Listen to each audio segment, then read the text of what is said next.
Californians love their cars, and it's been that way for a long time. So when a bill started making its way through the state legislature that would change or could change the way we drive, it quickly got a lot of attention. News Channel 3's Tracy Laird joins us live. And Tracy, this proposal pits the fossil fuel industry against the green energy. It sure does, CJ, and the big question is whether you can curb California's consumption of gasoline and get people out of their cars. Some people say it can't be done.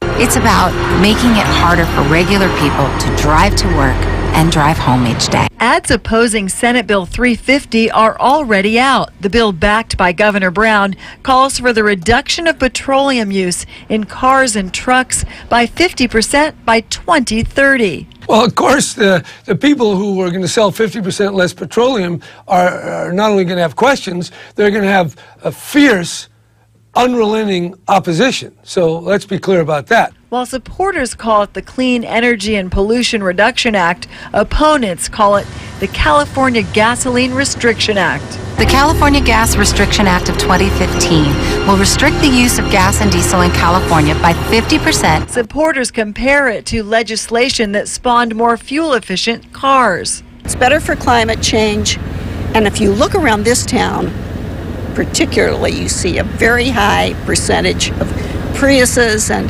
and electric cars. Some drivers say it's doable. I think it might be possible.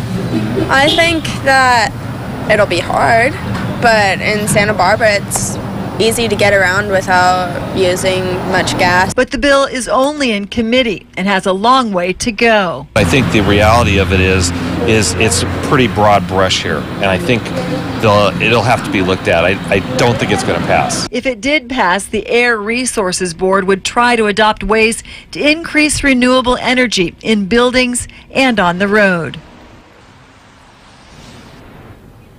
And it certainly has sparked a lot of conversation. Its next stop is an assembly committee next Wednesday. In Santa Barbara, Tracy Laird, News Channel 3. Okay, we'll keep an eye on that one. Thanks.